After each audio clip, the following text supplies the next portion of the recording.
does not want to get force fielded down, but those spine crawlers, wow, that was amazing timing getting those up and getting these roaches in production. Looks like he's building some lings now as well. A bunch of zealots coming up.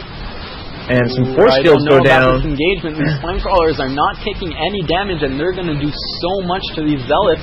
The zealot has just so much damage, melted away, and now Dream is forced to force field back. And I don't know if he should stick here because he might just get overwhelmed if he tries to contain McKengen like this. I completely agree. We are seeing a probe come and run around here to the third base.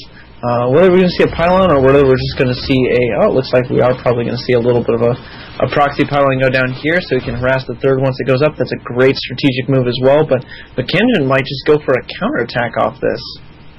He is pushing forward with his roaches. He has 4 more at home not moving right now, so I don't know if he's going to actually commit to this.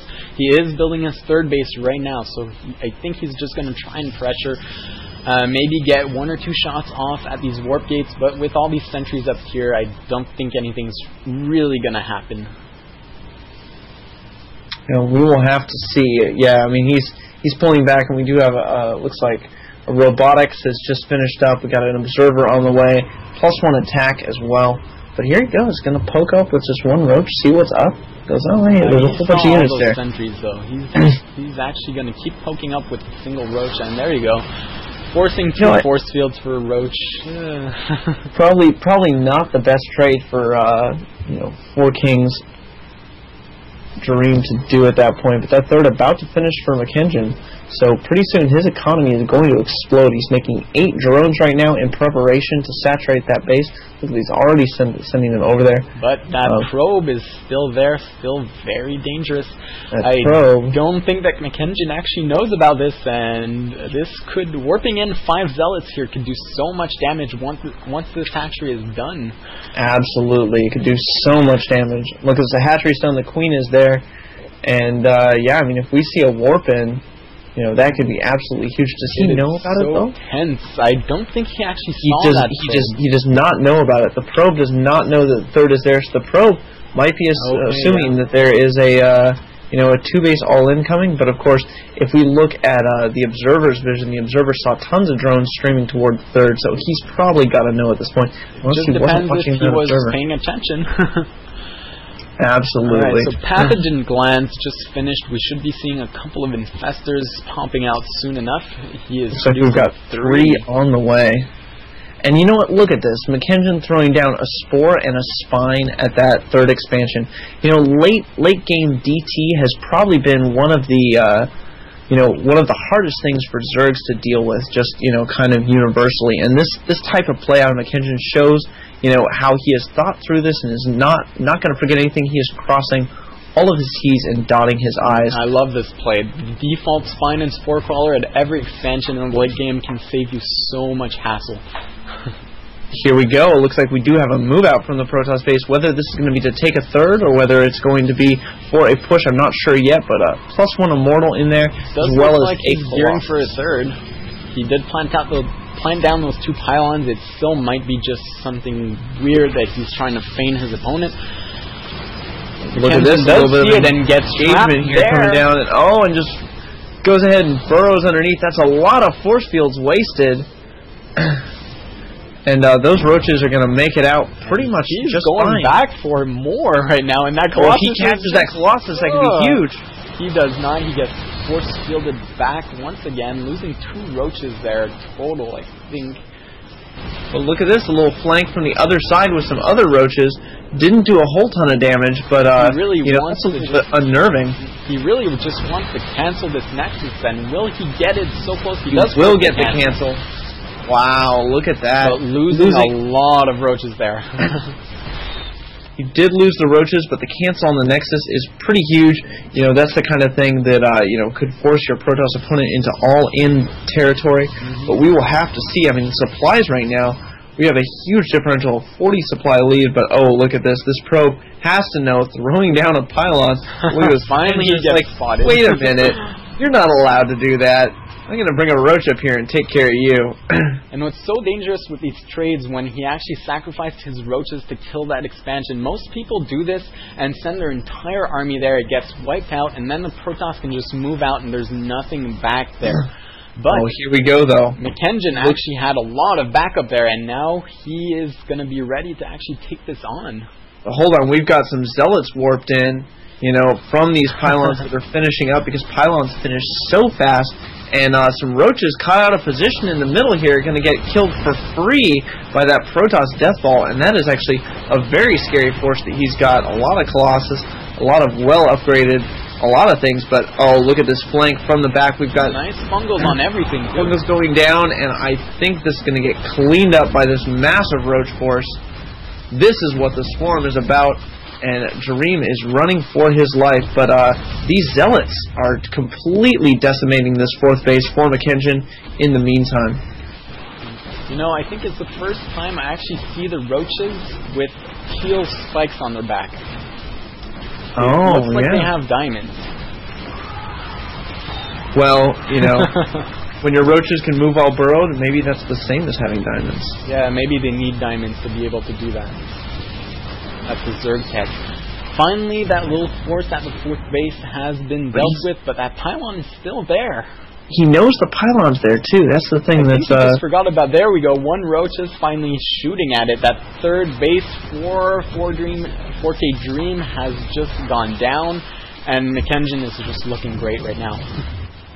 Yeah, he is absolutely looking great. He is up by 80 supply at this point. He's just going to go ahead and try and push in. I'm not sure if that's the best idea.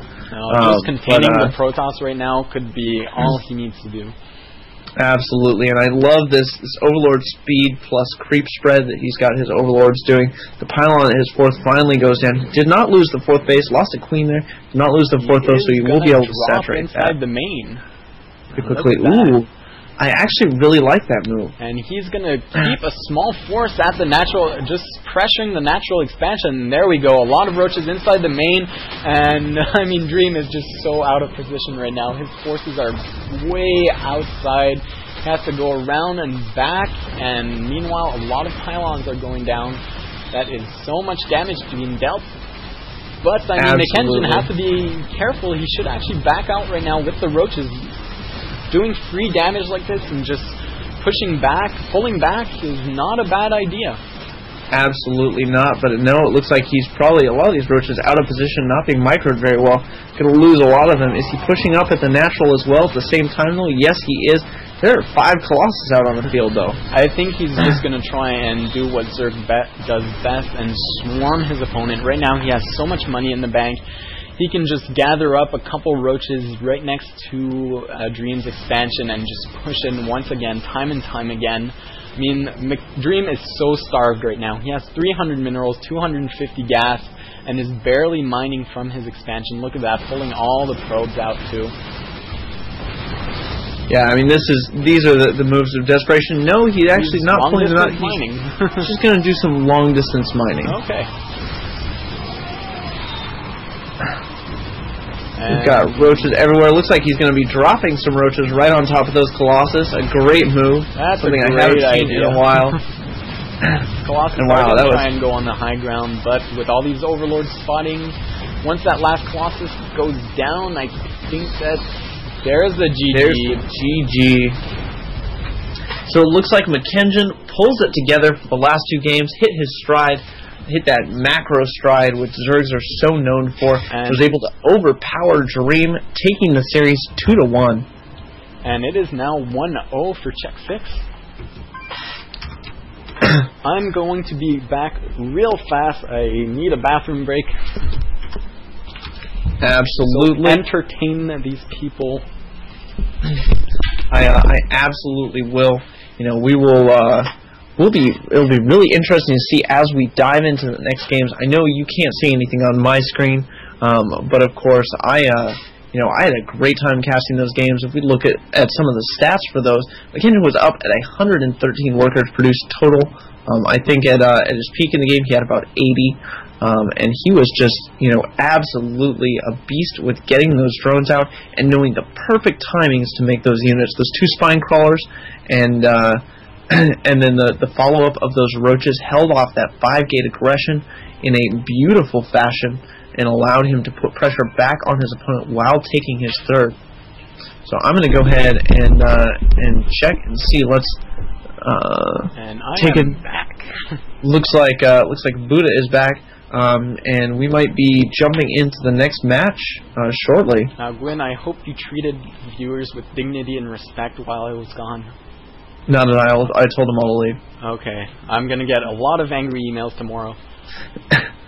Don't worry about it. Oh, it looks like we are jumping right into the next one. We're starting again on Tal'Darim, and this is going to be Lost versus 4Kings Fargo. Lost versus xSix's Fargo. Fargo is actually a Terran player on xSix that I have not seen a lot of, so I'm curious to see what this is. We're going to see a Zerg versus Terran here, and there's a lot of styles of Zerg versus Terran, and I'm really interested to see what Lost chooses and what Fargo chooses. I actually there's a couple new styles, or I guess not new styles, but there's a couple workable styles of Terran versus Zerg. I'm actually particularly a fan of the mass upgraded Marines with medevac and just multi-prong aggression everywhere style. So we're going to have to see if Fargo does that or if he does the more standard Marine tank. But we'll have to see. I also love to hate that strategy because, of course, I am always on the receiving end. For anyone who has been stalking me lately, you do know that I did cast Fargo this morning, actually. So I did see 3 games. They did look very standard, and they were TVZs as well. All right. Well, we'll have to see, what he pulls out. I know that one of the other players for xSix, Ver, big fan of him. He actually has a lot of really clever early expand builds in this matchup where he will do things like go command center racks, like command center on 16 and then barracks. So it's almost like a reverse 2 racks. And I'm a big fan of a lot of his early expand openings. I'm not sure if he's shared those with Fargo. We'll have to see. I really hope we see something funky because all these funky games are so fun, especially in these team tournaments. Simply because there are so many matches that you really have to just bring all that you have in these games, and not only skill-wise, but just originality-wise. Completely agree. Looks like he's going to be throwing down a barracks there. Fargo disappointing me a little bit there. We'll have to see though. Ver has a 1 racks gasless expand against Zerg that I've seen him do, and we'll have to see. Looks like though Lost is going to be scouting this first, so he will know what is up regardless of what Fargo decides to do. He did get that lucky scout off, and you can see that the barracks is actually rallied to the left right now. So I do think that Fargo will intend to move out with at least 1 or 2 Marines just to put some pressure, maybe fake a bunker rush as well. We have seen a lot of players do that just to maybe force the Zerg to overreact. And sometimes it actually pays off pretty well. And we've actually seen, we don't see a pool down yet. It looks like the pool is finally going to go down, but he actually went up to 16 supply because one of his supply is tied up in this extractor. So it's a very late pool, actually. And I don't know if that was wise. He did see the barracks pretty soon. I would have expected him to actually throw down the pool as soon as he saw the barracks. Well, we'll have to see. I mean, he is pulling that SCV back. Has not started any bunker shenanigans. There is a factory going down, so we are most likely going to be seeing some reactored Hellions out of Fargo. We'll look for that reactor to actually be thrown down on the barracks right after this Marine finishes. Absolutely. These Marines taking out this extractor, though, wants to be able to get that gas, and the wounded SCV finally home, joining a Marine in its trek toward the command center. Reactor going down on the barracks, so you are right about those reactored Hellions. And we'll have to see. This map, you have a pretty wide open choke into the natural, and there's a lot of space behind the minerals. So it's actually a great map if you're really good with Hellion Micro, which I'm sure Fargo is. We've only got 2 lings out, and gas is being mined, but circling speed has not been started yet. It won't be started until, I guess, right now it could potentially get started. And Roach is on the way, but we've already got 3 Marines marching across the map. So Lost actually decided to go for Roaches instead of throwing down the Spine Crawler. These Roaches are a lot more versatile than the Spine Crawler, and you always have that chance of catching the Hellions off guard. But with the Hellion expand build, what happens is that you get so much map control with these Hellions that your Roaches can't move out, and you really, really cannot get a third base unless you clean up the Hellions. And that is really what this strategy is focused on, keeping the Zerg on 2 bases until the Mutas are out. And by that time, you'll be very well and ready for the Mutas. You'll have turrets everywhere in your base. You'll have a Thor if you want it. And really, I love this opening by Terran. It is so annoying. And you can transition into a lot off of this. I actually saw this morning Fargo transition into hold on. We've got 6 Roaches coming across the map. Looks like he just went for 6 Roaches. He's going to try and bust, but we have a bunker down and a Marauder, so I do not know if this is going to work. Yeah, that Marauder is actually going to do a lot of damage. It is probably going to be the turning point here. Absolutely will be. But look at this. He's just going to go right past that bunker and be like, you know what? Not a problem. He needs to raise those supply depots, but he does not. Another Marauder out, though. If you can micro that Marauder well. 5 Roaches inside the main base. He's probably going to go for some SCVs at this point. I mean, these Roaches are dead. No point of killing that army because it's not going to happen. He is going to target down the Hellion. 1 Hellion died there. Not sure if that was the best trade, but I really like that aggression. I mean, so often we see Zergs just be very, very passive, not do a whole lot. But seeing that aggression was great. 2 Spine Crawlers, or a Spine Crawler going down now as a response to that. It looks like he's going to be doing a little bit of scouting with that other drone. He does have it rallied across the map up until the southeast position. And might be looking to expand there to take his 3rd there. That would be one sneaky expansion. If you're going for that Mutiling composition, your composition is very, very mobile, and so expanding all over the map is actually not a bad idea. You see a single Hellion poking out, though, here. Lair is not on the way yet, opting for a lot of gas-heavy upgrade stuff. There's like an Evo chamber coming out. And Roach is actually going to meet the Hellion, force it back. And we are back to standard ZVT. It does look that way. A couple of Marauders here, though, going to poach out on the map. Probably take out this Roach. It should be an easy kill for them. And the expansion for Fargo is up and established at this point. He's got a bunker starting to make his supply depot wall. But we'll have to see about this drone. It looks like it will be, expanding down the opposite corner. And we'll have to see Baneling Nest on the way. We might be seeing more of that Nest-T style Roachling Baneling composition. Finally Lair on the way at the 9-minute mark, so that is a bit late. Did you actually get to see that Nest-T game where he went mass Banelings against mass Thors? I did. That was awesome. Pretty absurd. It just kind of proves that Banelings are actually cost effective against anything on the ground if you have enough. As long as they're clumped up. As long as they're clumped up. As long as they're clumped up. We've got, of course, siege tanks on the way, as well as siege mode. Stim is actually about to finish. Combat Shield has not been researched yet. I would not be surprised to see him do a push just with Stim and just with siege mode. He's got 2 tanks out now. He's going to have a 3rd tank. This push is actually going to be a little bit later than usual. I mean, the 10-minute mark is generally when you see it happen. Yeah, usually you see it happen when the first medevac comes out, but that early aggression kind of delayed it a bit from the Zerg. Absolutely. And this medevac can actually be very dangerous because if he does spot the 3rd base that's at the bottom side of the map, that medevac is going to be able to actually just rally some Marines there before the Mutas are even out.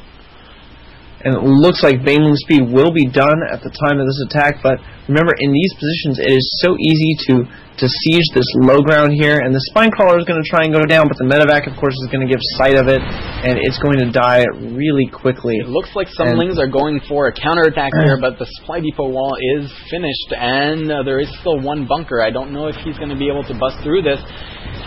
No, it looks like he will not. And look at this, we've got the elevator to the high ground of a couple units. This is one of the hardest things to actually deal with as a Zerg player. Absolutely is, if you do not have sufficient Mulus numbers. But look at this, we have a flank from both sides. Baneling's rolling it everywhere. Finishes, that perfect timing there. Able to clean up everything. And that was actually not a bad trade for both players. I mean, Fargo did lose his entire army, but he did kill an extractor. He did kill off a few drones. I mean, he is actually more than a few. 18 harvester kills. He is continuing to kill off drones. He did take out the Queen as well, and we don't even have a Spire halfway done. So the threat of a big counterattack that he can't deal with is not present. You know, the Medevac is moving out. He's not rallied to that fourth base yet.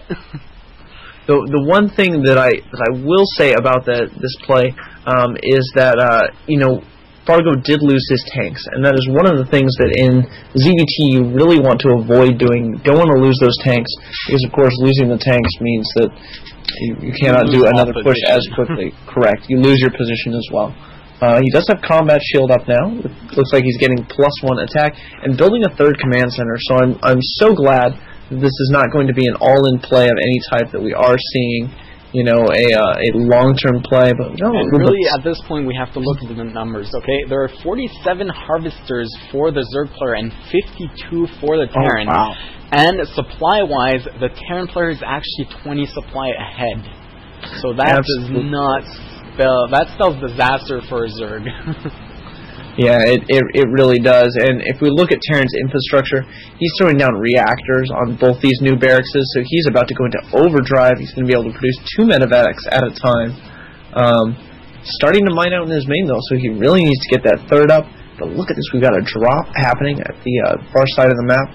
Medevac full of energy, and we have mutas in production now. 7 mutas. And that production tab really says a lot. I mean, for quite some time, the Zerg had almost no production going for him besides that flyer attack and those mutas. And he is going to be able to clean up this drop, not taking too much damage, but losing a lot of Banelings on just a few Marines. Actually, I think he lost like 6 Banelings on 8 Marines. And this it looks like a drop is going to get shut down, though. He is able to drop a few Lings, though, a few Marines, though, which are going to pepper up those Mutalisks, weakening just a little bit, but the empty medevac survives. But, I mean, this is really Zerg's comfort zone. If we look at the supply difference, it's still 20 supply, but we're higher up in supply, so it's a little bit misleading. Relatively lower. It's relatively lower. And we've got good turret placement everywhere, so I don't think that these Mutalisks are really going to be a huge threat. There's only 9 on the map, 3 more in production at the moment. But as you said, this is really the Zerg's comfort zone. Once those mutas pop out, I mean, the Terran army cannot move out until he's well and ready to defend and push out at the same time. And this is when the Zerg produces drones. Absolutely. I mean, we see Overlords, we see upgrades, we see Mutalisks. And Zerg has got to start spending that mineral somewhere. I'm assuming that's going to be on drones for like a 5th base, maybe. The 4th base was actually spotted by Fargo, but he did not react. I don't think he was looking at his medevac just then, but the medevac just flew right through it. All right, so we will have to see what he does there. If he turns around when he sees that purple on the minimap. But a bunch of turrets going down, a bunker going down as well. So these Mutalisks probably not going to do a whole ton of damage here. But look at this, coming in, taking out those mules and some turrets. So he's going to delay those getting up. I love the target on the mules. Absolutely, but I mean the back of his base, Fargo's base, he's got those missile turrets up. Now he's getting +2 armor and +2 attack and +1 ground vehicle weapons. Yeah. So he's really going to bank on those stores for the late game to defend against these mutas. Almost losing a muta for nothing there. And, you know, Lost is a little bit, you know, pinned back here. He's going to have to sneak out through the back. That's a huge roundabout. We actually have and there we go, the drop at the fourth base. At the fourth and at the third. Running into the third at the same time. It's going to do a lot of damage. I mean, the mutas are so far away. This is why players have stopped actually going mutas on these very, very, very large maps. I mean, mutas are very mobile, but they still need to fly somewhere, and these drops at cross map drops will actually take forever to be cleaned up by mutas. It looks like those Marines were target firing the hatch, so they are going to get cleaned up. But you know what? Killing off that expansion is a great place to be. He almost has 2 rows of mutas, so he's almost up to 16 muta lists there, but not quite. And wow, look at that, a little bit of drop micro there, taking out a whole ton of banelings with just a few Marines. He's going to kill off.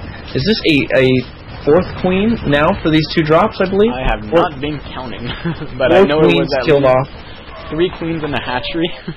And Fargo is on these bases. He's got Thors out with the +1. He is almost maxed out. 6 damage. Sick damage. This next round of Marines will actually max him out and look for a push as soon as he's maxed out. There is no use for Terran to actually bank up resources. None at all, unless you're going to throw down 50 barracks so they can instantly remax. That is just not a Terran style. Not at all. Not yet, at least. We got to wait for Flash to come and popularize that one. Oh. But we will see. It looks like the muta's going in for a counterattack down here at the bottom. They're going to see another command center and a turret, which they'll quickly make work of course. He did lose a muta in that. And you know what? I don't think Fargo cares. He's just pushing. He's just pushing out. I think these mutas are going to be left inside the main base, being taken care of by the turrets. I mean, this is a lot of mutas, but it's not that critical mass where you can just one-shot a turret. You still have to two-shot them. I mean, actually, he just ran a whole bunch of Zerglings into the natural as well, so, you know, this is definitely not an ideal situation. Damage. We are up to 25 workers killed, 4 lost, but he has a huge army poking inside his natural expansion. Nice Some bungles go down, though. Locking that down. We have a little bit of an elevator coming up to the top. Needs to clear out some of this creep. He wants to remain safe. It doesn't look like he's actually using these scans to clear out the creep. There are still 2 creep tumors in the middle of the map. He is still very well on the creep, and that surround gets there pretty fast when you're on creep. It's surprising. It absolutely does, but it looks like the natural will fall to these Marines and these Thors. But inside the main base of Fargo, he's actually pulling Marines, SCVs, everything to clearing out these, clean out the mutas and the lings. I don't even know if that's going to be enough. There's still 2 lings and a handful of lings there. 2 mutas. Absolutely, but do remember that Marines are imba, so it's okay. Terran will be just fine. 1 Marine can kill a million mutas. As long as it has 1 medevac. Alright. I don't think we're supposed to talk about balance. We're going to get Rage. Not. You know, Rage is or banned fine. from Team Liquid. You know, we'll be banned from Team Liquid. That's probably what will happen. Looks like we do have a drop down here at one of the expansions of Lost. I'm going to go ahead and take that out. This is just responsible Terran play here out of Fargo. But that counterattack was absolutely huge. It was huge, but still, I mean, this is such a huge push by Fargo. I mean, it has not been dealt with. There he goes. He's going to try and roll in here. Is this going to be enough? All the Banelings crashing on the tanks, and there's still Thor's tanks left. 2 Thors and a handful of Marines inside the main. Still a Thor and 2 tanks outside the natural. I don't think that was enough. And look at all these Marines getting pulled from the main where they just held off that counterattack. Another command center getting thrown down by Fargo. Macroing so well. How low his... It is 97 to fight to 158. And really dropping a mule to repair the tanks. I don't know if that was a bad-mannered mule. No, he's actually going to repair it, so it was a useful mule. And the 3rd base just went down. Yeah, I cannot see, and look at this, the drop at another one of the expansions. I cannot see Lost staying in this game for much longer, but I think he was just trying to hold out for those Brood Lords. His Raider Spire is only halfway done. I think he's just trying to recomposition himself for the next game. Want to get some nice banelings on the Marines. Did you see that? That was awesome. I did. That was actually pretty scary to watch. Pretty scary to watch. If you're a human, you do not want that happening to you. And I'm actually a little bit curious about there are all the mules. About his decision to go ahead and upgrade armor, and I'm talking about Lost here. He is actually at 3 armor, and he was only at 1 attack with his Zerglings. I think that's a style that we don't often see, and there is the GG, but we often see more of a attack-heavy upgrade style, and so I'm unsure of how... The only reason to actually get armor that fast as a Zerg is if you're going very, very Zergling heavy and your opponent has a lot of tanks, just because those tanks will actually have to 2-shot Zerglings instead of insta-killing them. Absolutely. And that will take more fire from the Marines, but that is just one edge case where you would want to go for armor first instead of attack. Well, we'll have to see. I didn't see that many tanks coming out of Fargo, rather. Fargo was only on, 2 FAC on 2 base, so that wasn't too many. But that was an interesting choice nonetheless.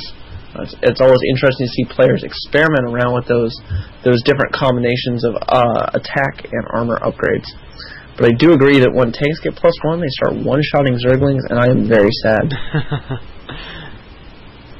Now, if you're actually Lost and you're looking back on this game, what can you do? Because Fargo really played solid that game. I don't think he made any big mistakes. Maybe losing that army when he pushed with the elevator, but still he came back from that so strong and he did so much damage there that it was actually worth it.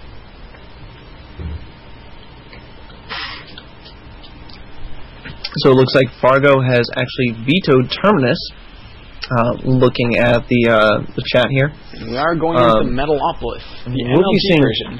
Metalopolis here, so I'm pretty excited about that. MLG, of course, means that there are no close spawns, which actually brings up a couple interesting points. Even the ladder now doesn't have close spawns. Oh, did they change that in the ladder as well? Yes. Thank goodness.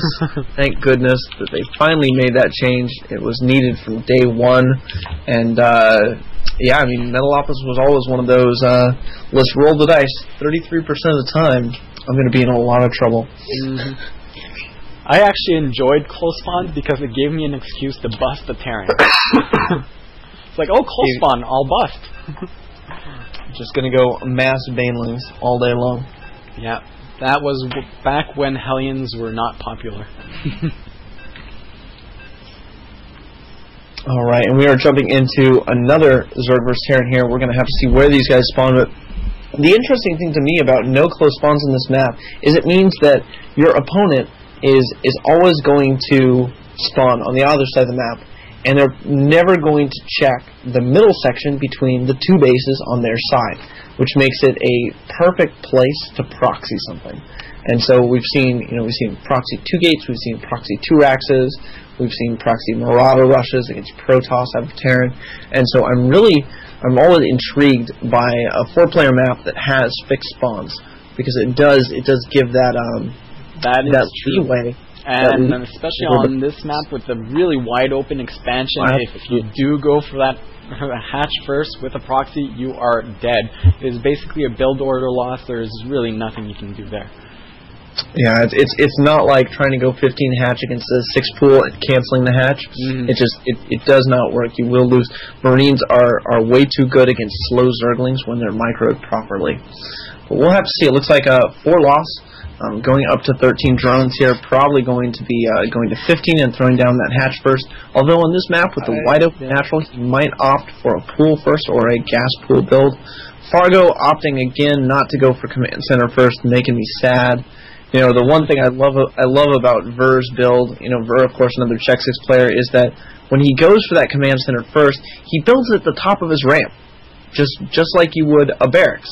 And then he just builds a barracks right after it to complete that wall off. So not only do you have a very baneling safe wall off as a command center barracks, But you know, it's get those extra CVs, that extra mule, that extra income. You know, even if you were unable to, you know, actually move out to your expansion, you know, as quickly as you'd like, you got the extra mule or the scans. You know, you've got the extra SCVs, and it's 10 supply. So it's a great bargain. Lost actually did go for a 15 hash that was a tiny bit late, and a 15 pool right after that. So he is still droning up very heavily in the early game, going to go for that very late game scenario. Especially on this map, it usually comes down to cross half a sliced map where the Terran player gets the gold base. Rarely do you see a Terran player go for a third base on the edge base. Usually they will try and get that gold if, of course, they can pull it off. It looks like we're going to be seeing a factory again out of Fargo, so you know, we might see those blue flame Hellions again. And one interesting thing to note for all of you players who did not know, if you are building an extractor and there are Marines firing at it, it actually takes 3 Marines to kill the extractor faster than it builds. So if there's only 2, you can continually cancel and remake that extractor, and it will continue building. So as soon as the third one, though, shows up, it's better just to let it finish. So he is building that reactor once again on the barracks. Look for the factory and the barracks to be swapped for that reactor to Hellion. And it's up to Lost to go for Roaches or Spine Crawlers again. On this map, I would recommend Roaches simply because the surface area of your natural expansion is so much more wide open that Roaches, you can just move them around. And as I say that, he is going for a Spine Crawler, making me look bad. Well, you know, I would agree with you on that. The only thing that I dislike about going Roach against Terran is the fact that Marauders and Marines are actually very good against Roaches, especially when you mix tanks in with those.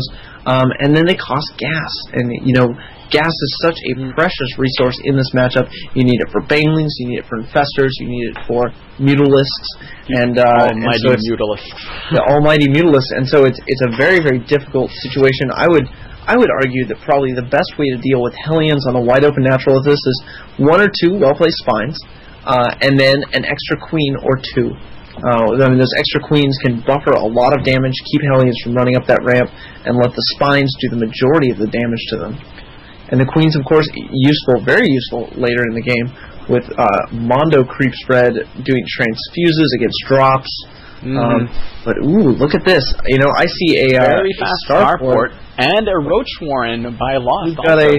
We've also got a barracks here with a tech lab on it. So it looks like we are going to be seeing a Banshee follow-up to this. This is a little bit of a throwback. Do you remember the 1-1-1 build that was popularized by TLO back in the beta against Zerg? Yes. Where you went Hellion into Banshee into like a Thor Marine all-in off one base?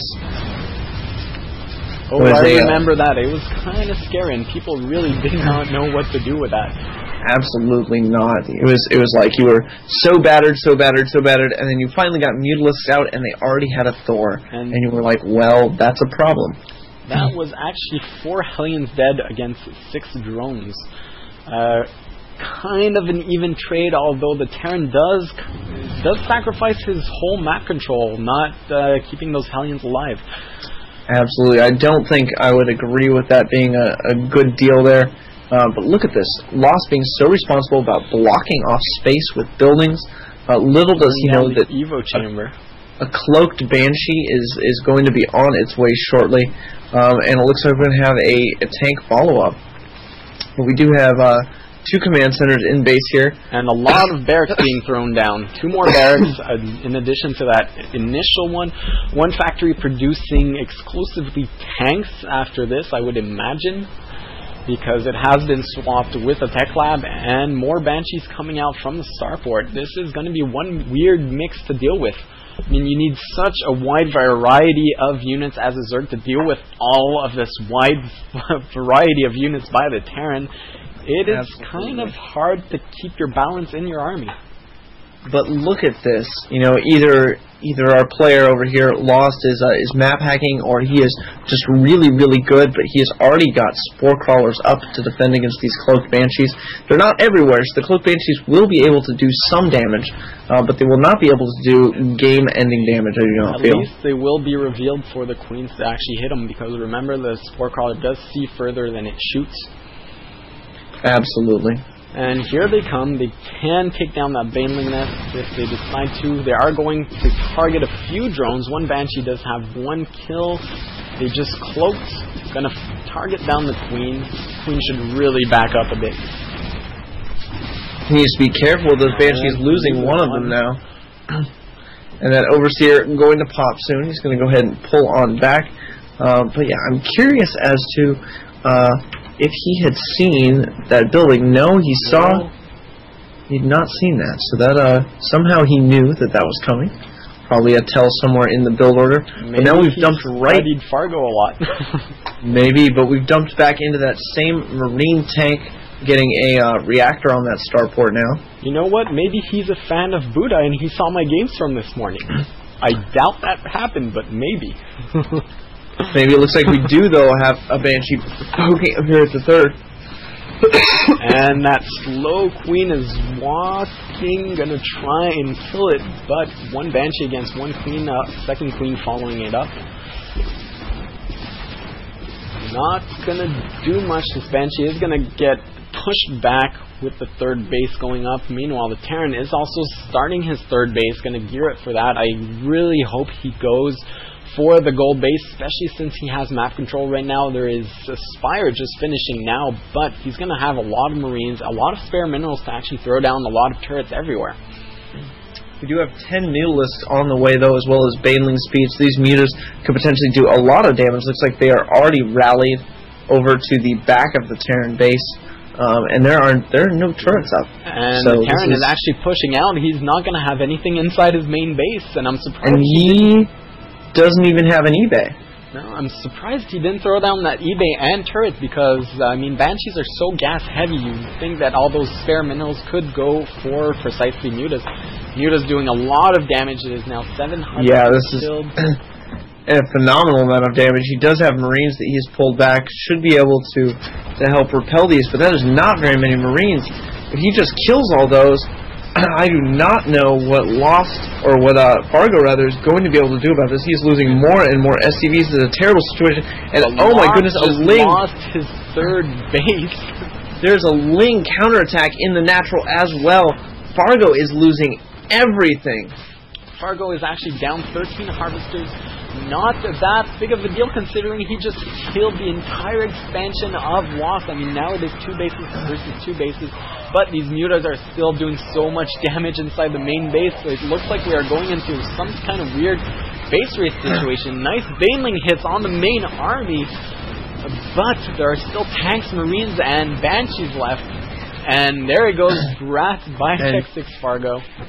Fargo leaving the game, so Fargo realizing that muta counterattack he was not prepared for at all, losing the game. Will be going then into a game 3. Actually preemptive. I mean, he still has a lot of SCVs, he still has a couple of barracks producing, and he still has that push outside the natural expansion. I think after he lost the majority of his Marines to those Baneling hits, he decided to call it quits, and that was what happened there. I don't think McKengen would have done that. We saw that he was just so persistent in the last game. Absolutely. It looks like Lost has vetoed Crossfire. You know, again, we're coming back to Crossfire, with that being just such a difficult map to deal with as a Terran player. Only Nesty knows how to play that. Unless he's playing against MVP, and then he just loses. So we have seen in more than a couple tournaments now. We will be going into Game 3 of Lost versus Fargo. And, you know, I think, if we could kind of define the styles of both these players. You know, we have Fargo opening up with a ploy for map control, and then following it up with some standard Marine tank. And we have Lost trying to take a lot of bases, and it feels like he's delaying his lair a little bit, delaying that Mutalisk production, getting roaches up instead of relying on queens, spine crawlers, and lings early in the game, and rushing for that lair. It's more of a I would say a Nesty style rather than a Dongregu style. Dongregu is one of those players who rushes for the Mutalisk and then is 100% active with them for the rest of the game. Okay, so Cheesy actually requested a small delay on the stream, so I'm gonna see what I can do if I can actually change this. The stream, I might have to cut it off though. Ideally, turn the stream off for a short period of time. Yeah, ideally I would not want to. Okay, he says it's fine because there is a 5-second delay by default. Okay. Apparently this is fine. We're going to go in straight into Game 3. It looks like Lost and I are going to be playing Fargo. Oh, no. I was excited there for a second. We're going to get a little bit of 2v2 action. No, not the case. Maybe after the tournament we can play a novelty match. There we go. Looks like Lost is ready to go. Is Fargo ready to go? We are going to be on Shakira's Plateau. Which, again, I come back to this cross-map or the half-map split situation. Not a situation you want to be in as the Zerg player, as we saw. Do you remember Nesty versus MVP in the BlizzCon finals, that last game? With the huge engagement. With the Brewlords and the 15 ghosts that just sniped everything. Yeah, well, that's what I came back to. That middle position for the Terran player is so strong. We actually seen a lot of players put some planetary fortresses between the two Zelmaga towers, and that is just impenetrable. No matter what you do, you cannot engage that head on. Absolutely. And what Lost is going to have to do is find out how to actually abuse of this not too large of a map, but large enough so you can use Nidus's drops and Mutas very effectively. Absolutely. I mean, we'll have to see what they open up with. This would be the map. If I was going to hatch first on any map, this is kind of the map to do it on. Because you're natural. First too. Yeah, command center first as well. I would love to see that kind of build out of Fargo. Based on his past builds, I'm not sure if that's what we're going to see, but Fargo has been very, very consistent with his build. He really likes those early Hellions or that Reactor Hellion build, so I wouldn't be surprised for him to go for it once again. That's what he's familiar with. That's what he wants to win with. And really, why go on uncharted territories in this big important game? Absolutely. I mean, he really had a solid build in Game 1, made it happen, even with that counter roach aggression that pretty much shut down his ploy for map control completely. And then Game 2, like I said, I'm not sure